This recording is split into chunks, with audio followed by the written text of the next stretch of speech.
Hi, hello, and welcome to another episode of Creatives on the Couch. Amazing to have you with us. Hey, you. Hey. All right, look at you. I'm loving this. Do you like it? Yeah, this is really nice. I thought I'd go for the cosy look today. Oh, right. You're freezing at the moment, though, aren't you? I am. And you see, I've not been feeling the cold at the moment. Yeah, with all this building that I've been doing in the garden. True. I never stop. My foot's still killing me. So was my ankle. Well, that's what you get for roller booting and she went rollerblading. Do you remember in a previous episode? Fell over. Yeah. Is it still killing you? Not as bad, but it's still hurting. You had a nice week though. Yeah, it's been alright. Good. And so nice to see you. Hello. And on today's episode, we've got a beautiful lady who we're going to delve down into exactly what she's been getting up to lately. It's Barbara Ashworth. Hello. Welcome. Look at you Thank looking you. very, very casual, very summery. It's bright, you know, you've got to invite spring in, haven't you? Oh, we love that. You look Yes. amazing. Welcome to the show. Thank you. Good So to how be here. have you been keeping? Yes, good. Well, 2023 has started off very well. Okay, that's good. I've written 2022 off, so I think everybody did that, didn't it? Halfway through the year, I wrote that off. yeah. Do you know, it's just been so up and down for so many years, for so many people, hasn't it? Yeah.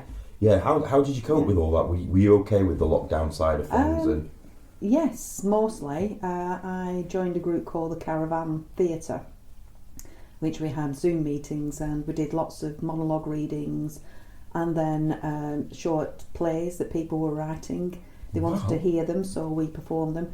And we sort of expanded and brought in props and backdrops and just were so creative. It was such fun. Yeah. and so you did that throughout the whole of lockdown? Yeah. That is Yeah. amazing. Made some great friends. It kept you in the acting feel, Okay. but it was very gentle. Although I did do a couple of classic reads with them, and Okay. one was Death of a Salesman, and the other was So a bit Who's deep. Afraid of Virginia Woolf. Even deeper now. But fantastic, I loved them. I was absolutely drained when I finished them. Yeah. Oh, just loved it. So you literally took your bedroom, something like that, and Yeah. created your own theatre. Yeah, just at the computer Yep. with a green screen behind that you can project the background onto. Then, for instance, we did a mock Heidi High. It was a parody of Heidi High, but it was a holiday camp for adults only. Okay. So there was a lot of innuendos and a bit of naughtiness, and there were six. We love a bit of innuendo.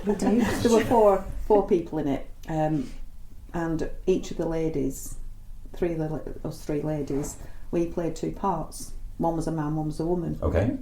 And I had to have a bald cap for the man, Yeah. so I put the bald cap on and this oversized suit and changed the voice, and then I was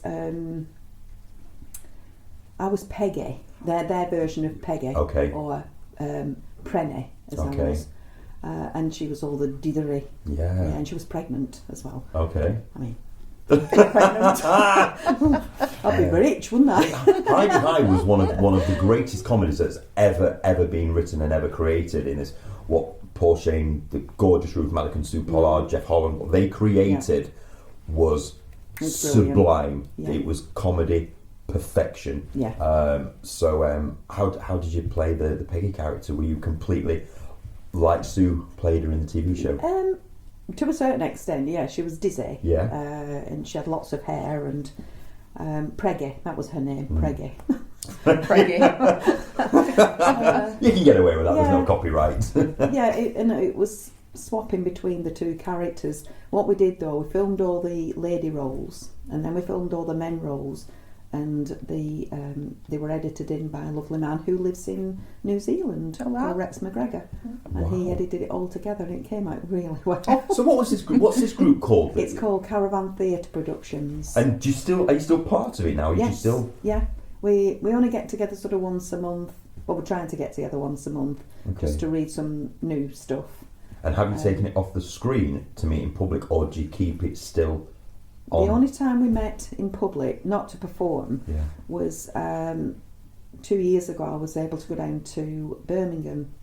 One of the people who was in the group lives in America, and he was coming over with his mother, who's sadly passed away now. But lovely people, and the the creator of Caravan is called Robin Dickinson, a lovely lady. She's a teacher, drama teacher, fantastic, absolutely fantastic with what she does.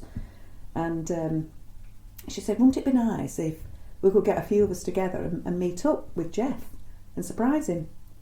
I said, oh yeah, definitely up for that. So off to Bromsgrove on the train, and we went into this restaurant where he thought he was just having dinner with Robin. Yeah. And he sort of glanced up to this, she said, oh, we're going to be sitting up there. And he looked up and it was, is that, no, it can't be. Is it? And that's how it was. Every time he spotted her face, he's, oh, that's Barbara. Oh, Wow. oh my word, and he was overwhelmed that we'd taken the time to travel down to meet up with him. His mum thought that was wonderful. For you guys as well, that you've gone through COVID, you've gone through this journey, you've gone through lockdown, and found a family in some ways. The Caravan family, that's exactly what it was. And then for all of you to get together.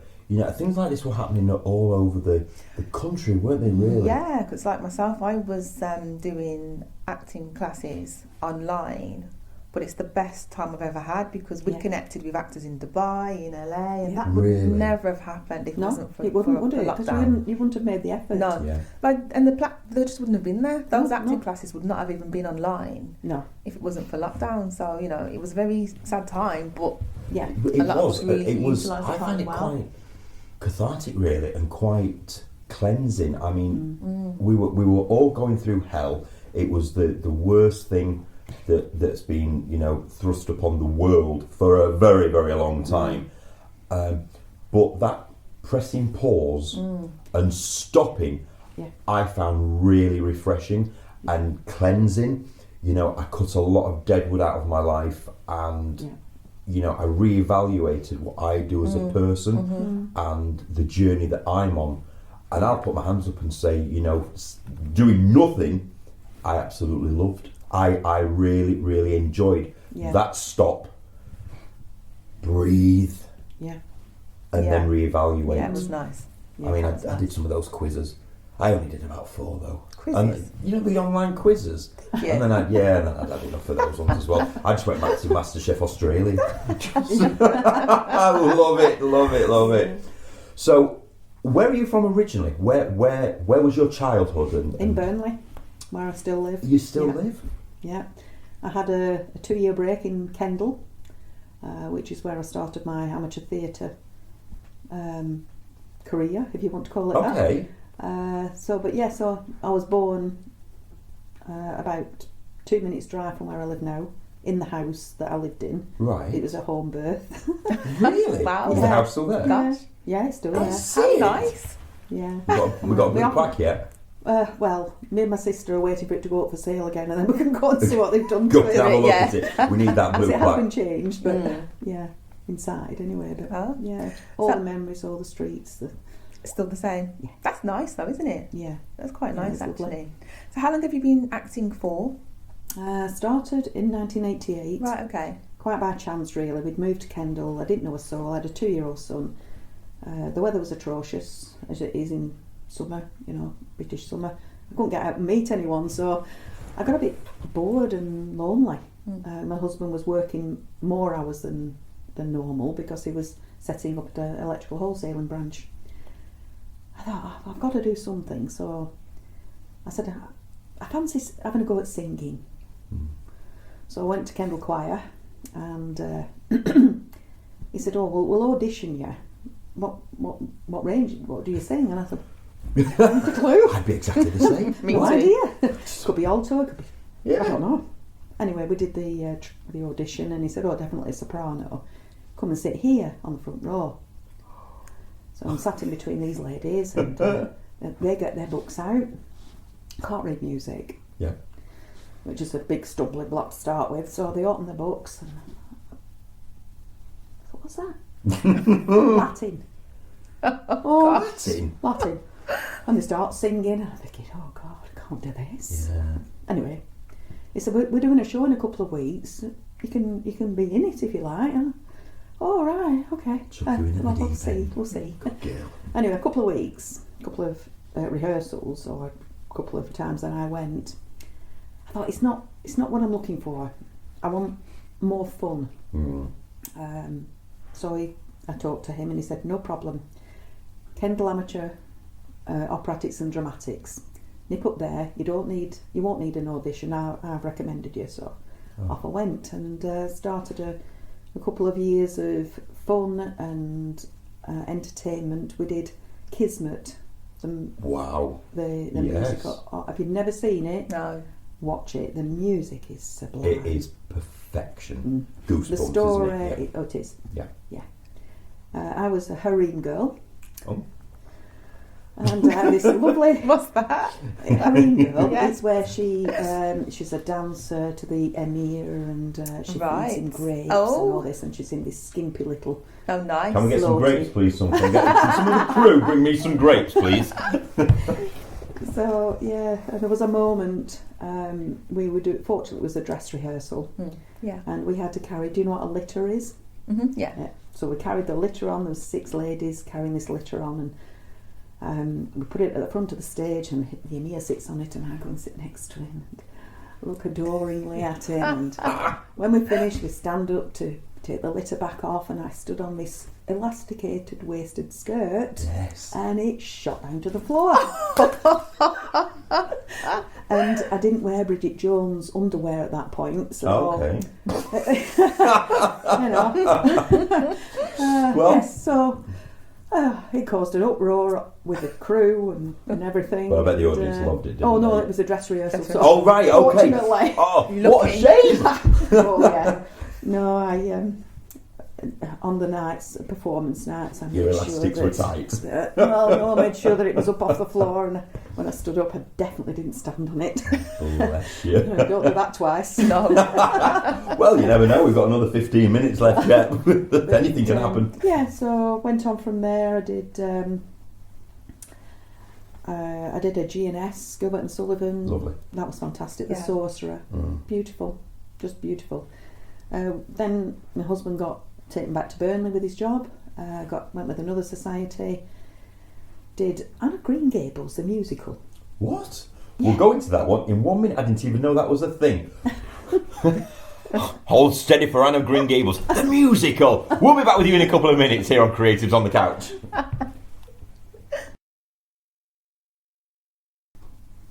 And welcome back to Creatives on the Couch. We are still here with the gorgeous Barbara.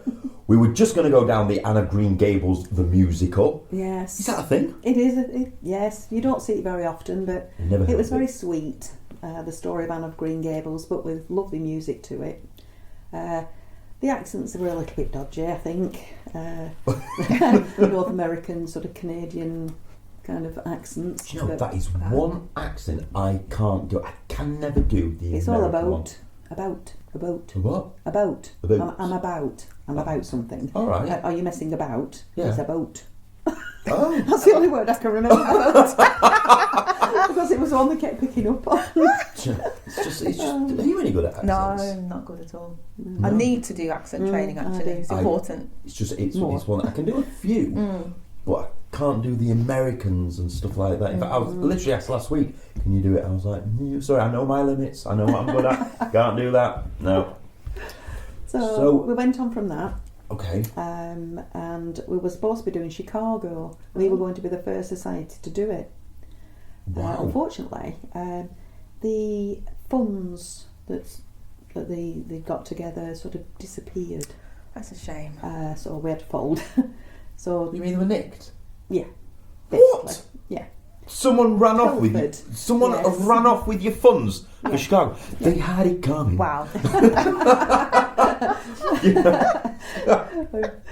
Yeah. So that's a shame. So it all that came crashing down around Yeah. you. But things happen for a reason. Well, yeah. You know, I Maybe didn't someone do was meant to anything. nick your funds. Well, possibly. Yeah. It was a shame though. So then there was about a 7-8 year gap.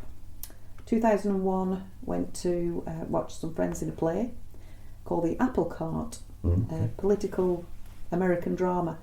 I was blown away with it, absolutely blown away. And they said, "Oh, well, come backstage. We're having a Jacob's join, which is, you all bring your food." And I didn't have anything, but they said, "We've got plenty. Don't worry." Went backstage. met the director, who then invited me to be a pirate in a pantomime. Oh, Okie dokie. nice. Different. Yeah, go on then. Why not? Yeah. Oh, Treasure Island, fantastic. Wow. I only had one line. Land ho! And ha ha! There's plenty of them. But, oh God, did we have a laugh? You should have seen the women. We had these outfits on. They were all women with the pirates. Yeah. And we started off with a little bit of stubble. All these colours and things that we had on. And started off with a bit of stubble. By the end of the week, and one blacked out tooth. Yeah. By the end of the week, with tattoos, scars, black eyes. Oh, wow. And one tooth that wasn't blacked out. Oh, gosh. But we just roared with laughter the whole time. Yeah. So I got the taste for pantomimes then, did a few more.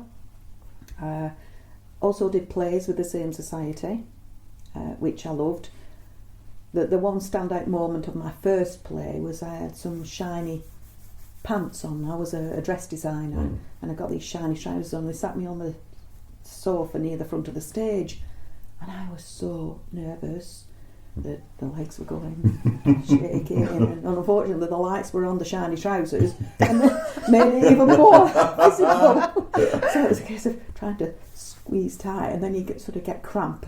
And, Yes. yeah. Anyway. Nerves are good though. Nerves are really good. If you go on stage without nerves, it means you're not focused. You know, the nerves shows that you care and that you respect what you're doing. So, you know, I've always said to people, if you go on stage without nerves, you know, you shouldn't really be doing this.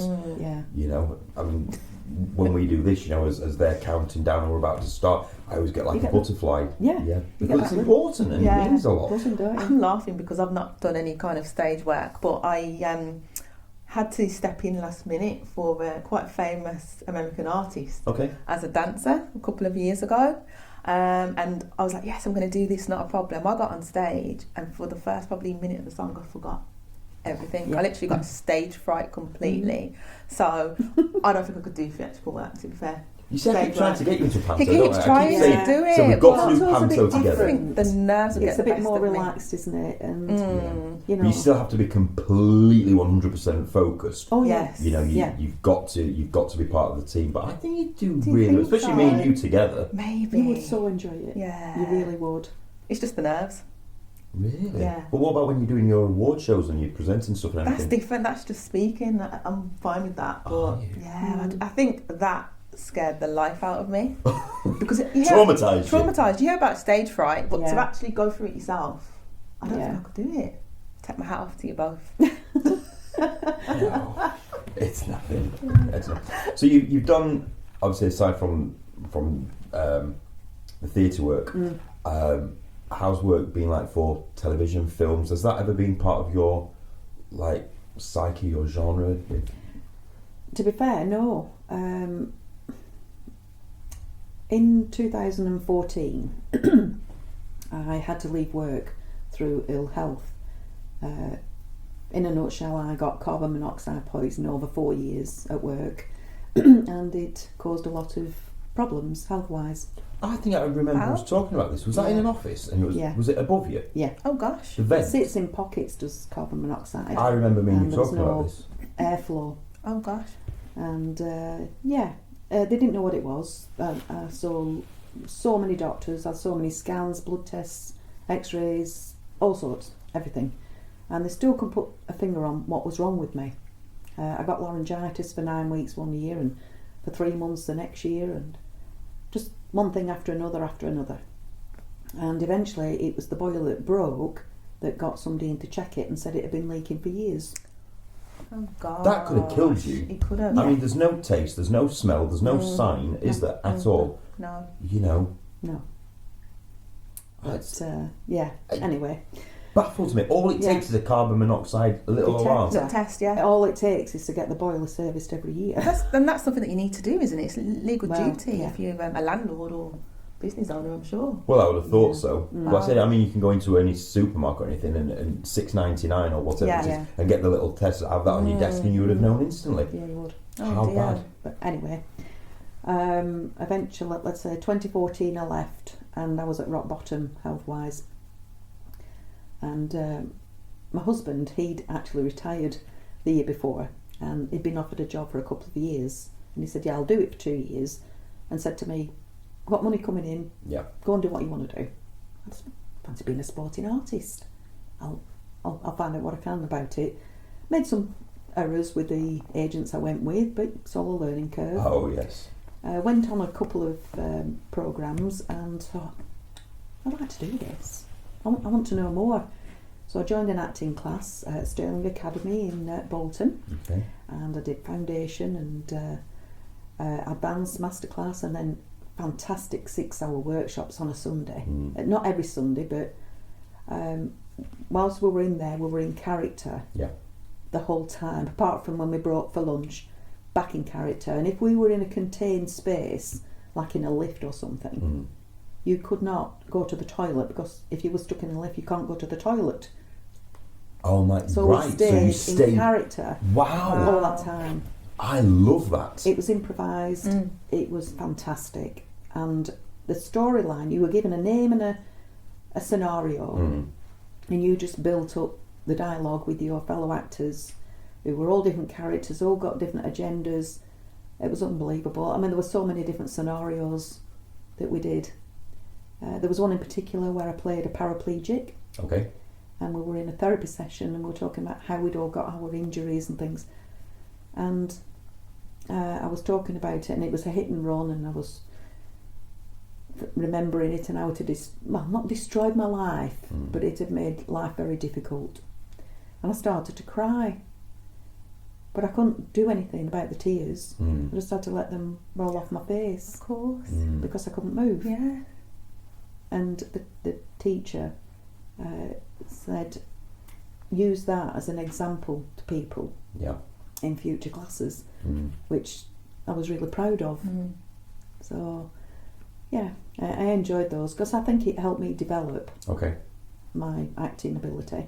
So then I went on to student films and independent films. Only small roles in the independent ones, but it's all absolutely training, of course. You've got to start somewhere. Yeah. So got on to that. The student films, I've done some cracking ones. Unfortunately, some of the things I've done, I haven't had footage of. And I'm now looking to try and build a new show reel. But I need footage where I'm actually in a scene talking to someone, like as if we were using this as footage. Yes. You know what I mean? So that's what I'm looking to do this year. Last year, as I say, was a write-off. I got COVID, long COVID, what I believe was a reaction to my 4th jab in September. Just knocked me out for 3 months. Really? Oh, wow, gosh. I came off Facebook because my mental health was affected. I was seeing what everyone else was doing. They were all getting cast in these films and things, and nobody was interested in even seeing me or offering me anything. And but you're brilliant. Well, why are they not seeing that? Or why are they not giving me a chance? And it was all going in and getting me down, and I'm thinking, spiral. nah, come off. Now sometimes it's quite nice that it's nice just to take a break as well and shut it all down. Get away from it all again. Press that pause button and recharge yourself again. It's not a bad thing, to be honest. Because Facebook can be very, very toxic. It really, really can. And sometimes you just need that space. So it's not a bad thing. I mean, what's happening at the moment, and what have you got coming up? Well, at the end of December, I thought, right, that's it. 2023 is going to be my year. Good. And I started the first week with an online exercise thing. It was bingo wings, which I'm still doing. And then, because I've got to be, just to say that in 2018 I had a stroke. Oh, wow, okay. And it was a proper stroke, a clot in the brain. And so obviously that had an effect on my stamina and my immune system and everything. So I do have to be careful on how much exercise I do. Much as I want to do it, and I might feel great, if I do too much, then that's it. So I started the exercise. I started face yoga. Okay. I've only been doing it for a month, but I can certainly I was going to say, how's that going? It's good. Is it good? It's really good. I have to try it. Yeah. Definitely. But you've got to do it regularly. Yes, yeah. But yeah, definitely. I wish I'd have done it years ago. I do a lot of walking out. These things just suddenly appear, don't they? I mean, can you imagine if you'd have said to someone, walking through the supermarket, I'm doing face yoga this afternoon, they'd have been like, what? What are you talking about? Okay. Yeah, we're northern. We don't do face yoga. Yeah, no, you look like you've just come out at pit, but Stop it. Listen, this year is going to be amazing for you. Get out there, grab it by both hands and just run with it. You've got a busy week as well, so we're going to let you crack on now, because I know you've got...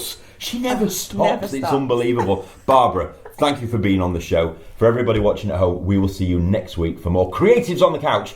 Bye for now.